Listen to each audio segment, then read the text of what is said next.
Well, y'all, today's video is going to be an extremely delightful treat because guess what? Hunter Biden decided he was going to jump out there and he was going to do an interview to really let everybody know how he felt about how the Democrats did his dad, how he feels about Obama, how he feels about his own situation going on, and exactly where the United States, President Trump, and all of MAGA can go stick it. Now, before I get into this video clips, because when you hear the stuff that he has to say, it is going to blow your mind. It is jaw-dropping that somebody let this man get in front of the camera. As a matter of fact, if you're a conservative, a Republican, a Trump supporter, MAGA, you want Hunter Biden going out doing more interviews like this, as many as possible. As a matter of fact, before I get into the Hunter clips, I want you to check out what Hugh Hewitt, a longtime reputable journalist, had to say to Fox News about the Hunter Biden interview that has Democrats losing their mind, and he's got to be sitting somewhere wishing that he hadn't have done that. But check out what Hugh Hewitt has to say about the Hunter Biden interview. I believe the problem is that Hunter Biden doesn't know much about anything other than his old life and how he used to get alcohol and drugs. And about that, he is an authority. He ought not to have been advising his president. His father is president. He ought not to have been involved in anything to do with the White House. He's a convicted felon, and he does not know anything about illegal immigration. He is correct that many illegal immigrants work very hard. Doesn't mean they should stay in the country. That's a long and extended debate about that. I did read some other excerpts in this long interview. I'm not going to watch 3 hours of, I hope, a recovering addict and alcoholic tell me what he thinks ought to be happening in the country. But he clearly doesn't know anything about immigration. He is clearly desperate for attention. And here's my theory, Sandra. No one else in the family can make money now. The pipeline's been cut off, both for Uncle James and for every other Biden that was riding the train. Hunter is trying to become something so he can go out and get speaking gigs. But he's not that interesting because he was mostly stoned or drunk or on drugs for most of his adult life doing horrible things. So I'm just going to put it in that basket of the people who have been discredited, who ought never to be listened to about anything. In his comments about immigration, he might as well be talking about going to Mars. He might as well be talking about deep sea exploration. He doesn't know anything. All right, now let's get into it. Here we go. We're going to go into this first clip of Hunter Biden, and this is where he's going to get off into talking about Obama. Check it out. Opinions, but fuck him. Fuck him and everybody around him. I don't have to be fucking nice. Number one, I agree with Quentin Tarantino. Fucking George Clooney is not a fucking actor. He is a fucking, I don't know what he is. He's a brand. And by the way, and God bless him. You know what? He supposedly treats his friends really well. You know what I mean? Buys them things. And he's got a really great place in Lake Como. And he's great friends with Barack Obama. Fuck you. What do you have to do with fucking anything? Why do I have to fucking listen to you? What right do you have to step on a man who's given 52 years of his fucking life to the service of this country and decide that you, George Clooney, are going to take out basically a full-page ad in the fucking New York Times to me and James Carville, who hasn't run a race in 40 fucking years, and David Axelrod, who had one success in his political life, and that was Barack Obama. And that was because of Barack Obama, not because of fucking David Axelrod. And David Plouffe, and all of these guys, and the Pod Save America guys, who were junior fucking speechwriters in, on Barack Obama's Senate staff, who've been dining out on the relationship with him for years, making millions of dollars. The Anita Dunns of the world, who's made $40, $50 million off the Democratic Party. They're all going to insert their judgment over a man who has figured out, unlike anybody else, how to get elected to the United States Senate over 7 times, how to pass more legislation than any president in history, how to have a better midterm election than anybody in history, and how to garner more votes than any president that has ever run. And they're going to replace their judgment for his. Not to mention, who's Jake Tapper's audience? Jake Tapper, my mom or something. I don't know. Well, I don't know. Yeah. For real though, I don't even think it's your mom anymore. No.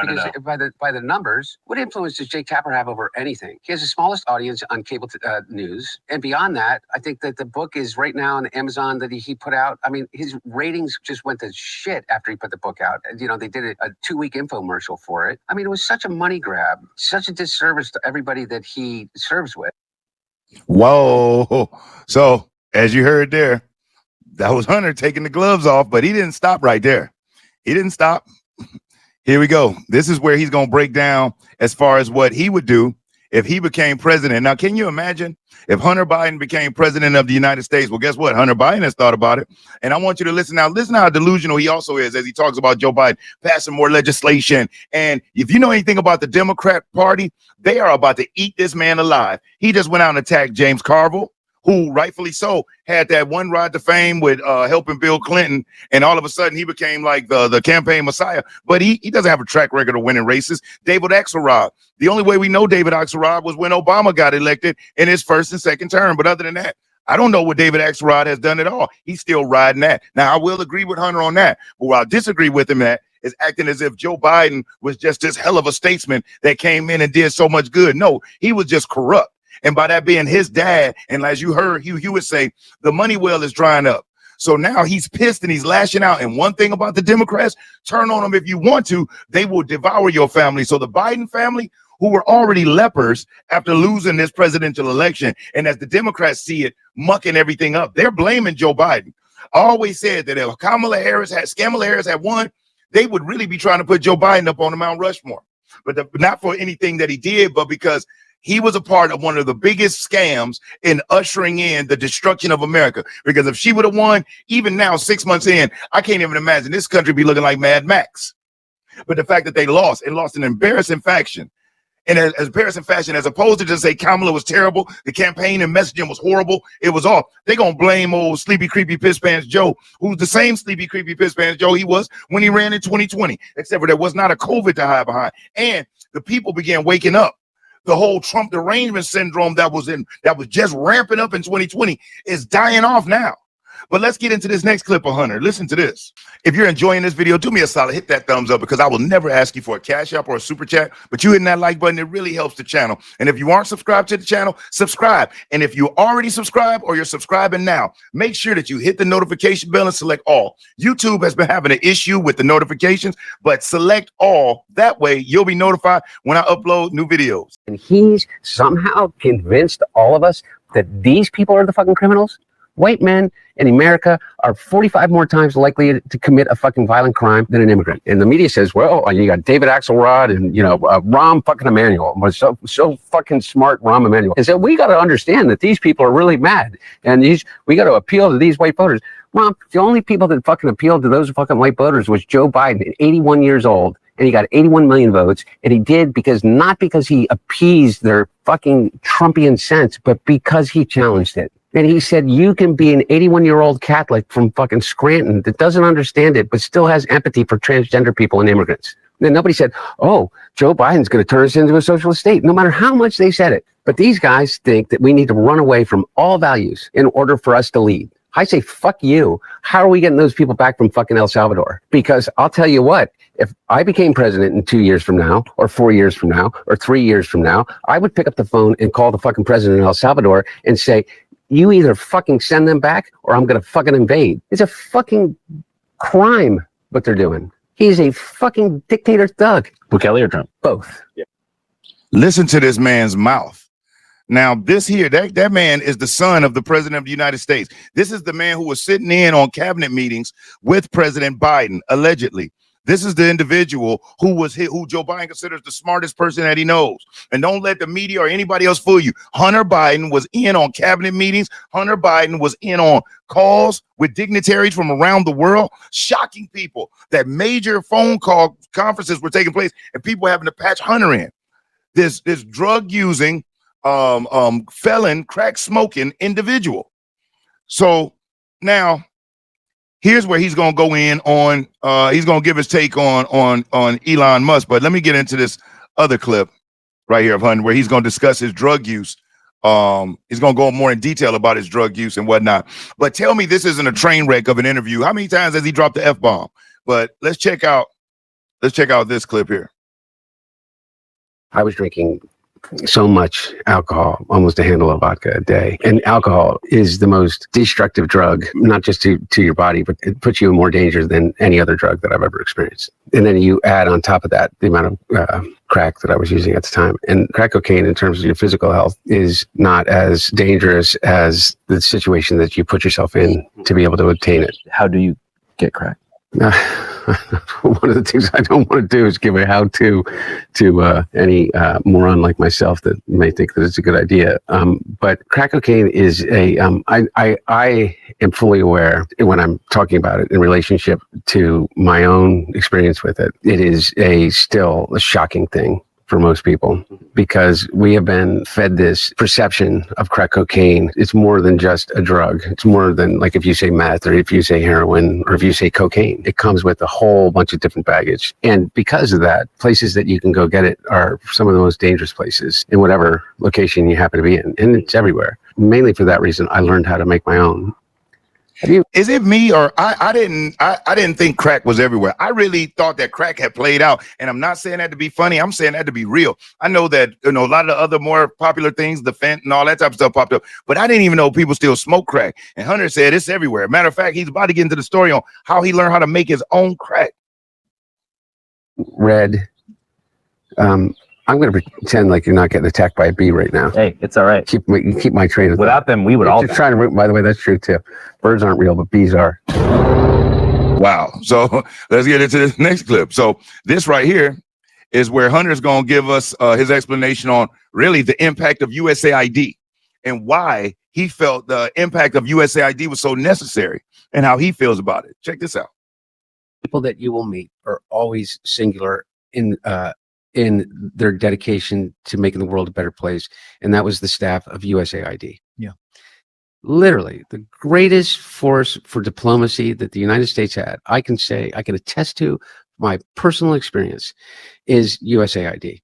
We were providing life-saving antiretroviral drugs to people that were born with or infected with HIV, so that did not develop into full-blown AIDS in a deathly, horrible, painful death. Okay. And just so you know, the person he's speaking to is Jamie Harrison. Jamie Harrison was the former chair of the Democrat National Party. He was the one in charge of that vote where they had to choose one straight, one gay, one non-binary. And if they couldn't get a non-binary, they had to get a gay. And if they couldn't get a gay, where their election was so insane, it led to the cluster that we had now where David Hogg was elected. And in true Democrat fashion, you know what they did? Overturned their own election, booted David Hogg out so they could elect and put in, I believe, a gay Hispanic or gay, non-binary, like black or Hispanic woman, whatever it was. But in true Democrat fashion, they overturned their own election for their party and getting installed in who they wanted because they didn't like who was elected. Sound familiar? At least 30% of those that are on those antiretroviral drugs are children that were born with HIV. Kids, babies. They're not getting the drugs right now. They're going to be dead within 30 days. Over 300,000 people estimated have already died globally because the funding has been cut off. Every one of the subcontractors has been fired, and the contracts have been that distributed the aid and the supplies. And forget about the drug treatments for tuberculosis, for AIDS, for things that we're doing, which, by the way, will cost the GDP of Southern Africa, which will impact us by over $4.5 billion in the next 5 years. What's amazing to me, they always love, telling us, why is it that all of these people stuff always just impacts us? How come the EU doesn't feel like it impacts them? Why doesn't China feel like it impacts them? Why doesn't Russia feel like that? Why is it that all of the problems of every other place in the world, the Democrats try to guilt us into taking care of them when we can't even handle our own problems here? Now, in this last clip, I'm going to let him rip where he's going to try to go off on Elon and some of his other gripes that he's got going on. But tell me this guy's in a complete nut job.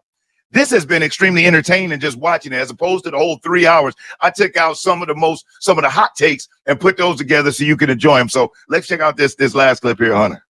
And are the incredible beneficiaries of that new blood that enters our bloodstream year after year after year. The only thing that makes us different from fucking China or Russia or anywhere else or Europe or anywhere, and the only reason that I believe that we as America are different beyond the fact of the idea of the Constitution, the idea that we represent, is immigration. And I can't even believe sometimes I'm having this discussion with anybody. How do you think that we are reborn every generation? How do you think that we attract the smartest people in the world to the United States of America? Through immigration. I mean, it's called legal immigration, Hunter. Legal immigration.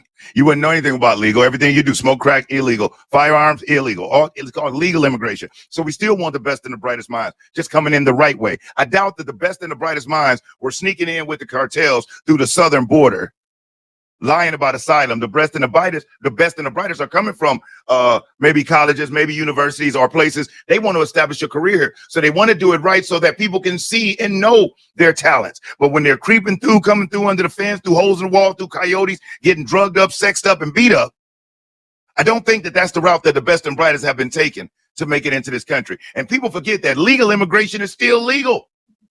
Illegal immigration is illegal. You sit here and, I mean, like, just think about it. You got some motherfucker who's made over, what, $251 billion being a United States citizen that got here and stayed here illegally before he got his citizenship, sitting here lecturing us on who we should allow into the United States of America and giving us a fucking Heil Hitler along the way. Are you fucking kidding me? And talking about how gay.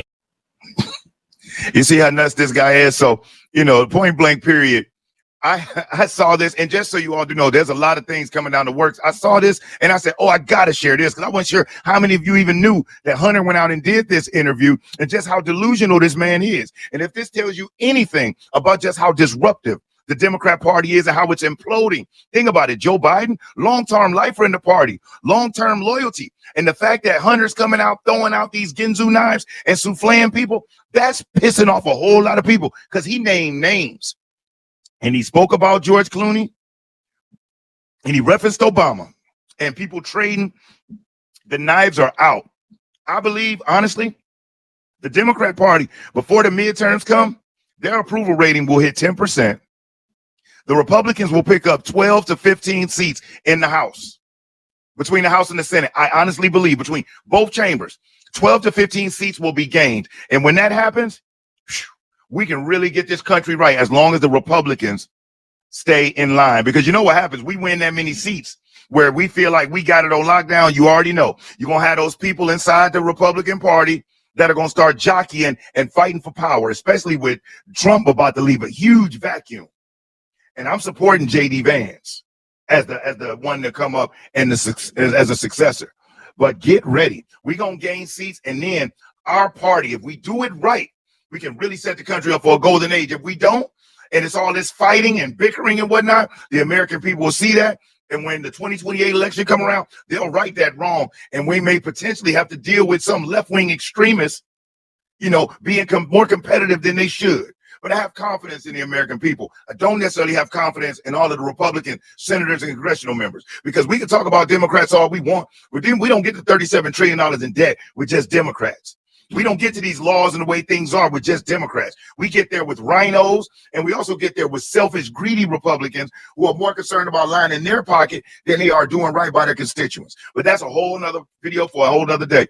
But be on the lookout, okay, because the platform is being built. The Real Politics Podcast platform is being built where you can go and listen to exclusive episodes that are not on YouTube, because YouTube like to censor. They like to, strike thing over there. We talk about real deal things politically happening around the world, the good, the bad, and the ugly, and we can say it how we want to say it. So I'll keep you updated as the progression comes, because when it's ready, go over there, check it out. Other than that, I really do appreciate you for watching this video. If you've hung in there this far, if you haven't already, hit that like button. And if you aren't subscribed to the channel, subscribe. Most importantly, I want you to stay safe and you be great. I'm Brian Maxwell saying I look forward to seeing you at the top.